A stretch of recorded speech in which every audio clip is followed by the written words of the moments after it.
সে সারাদিন একা দাঁড়িয়ে থাকে, তবুও খালি হাতে ফেরে না। আমরা সবাই চাই দ্রুত ফলাফল, তাৎক্ষণিক সাফল্য। একটু দেরি হলেই মনে হয় হয়তো আমি পারবো না। কিন্তু একটা ছোট্ট পাখি আছে যে এই তাড়াহুড়োর দুনিয়াকে আমল দেয় না।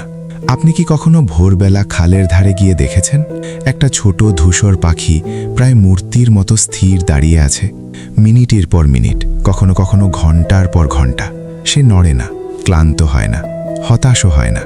আমরা 5 মিনিট অপেক্ষার পর ফোনে স্ক্রোল করি, সে ঘন্টার পর ঘন্টা জলের দিকে তাকিয়ে থাকে, শুধু সঠিক মুহূর্তের জন্য।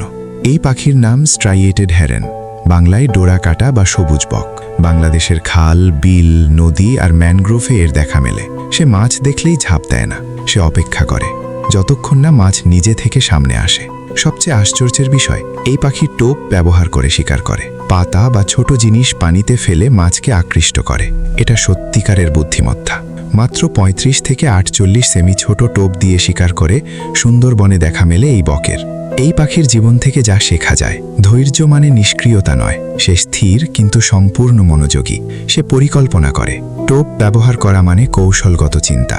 সে সঠিক সময়ের জন্য অপেক্ষা করে, তাড়াহুড়ো করে সুযোগ নষ্ট করে না। আগামীকাল সকালে যখন আপনার কাজ এগোচ্ছে না, যখন মনে হচ্ছে সব বৃথা যাচ্ছে, একটু মনে করুন এই ছোট্ট পাখির কথা। সে প্রতিদিন সূর্য ওঠার আগে থেকে পানির পাশে দাঁড়ায় এবং প্রতিদিন সে ফেরে। আপনিও পারবেন, শুধু হাল ছেড়ে দিয়েন না। এই পোস্টটা সেভ করে রাখুন, যেদিন হতাশ লাগবে সেদিন দেখুন। কমেন্টে লিখুন আপনার জীবনের স্ট্রাইয়েটেড হেরেনের মতো মুহূর্ত কোনটি। আপনার প্রিয় মানুষকে শেয়ার করুন যে এই মুহূর্তে ধৈর্য হারাচ্ছে।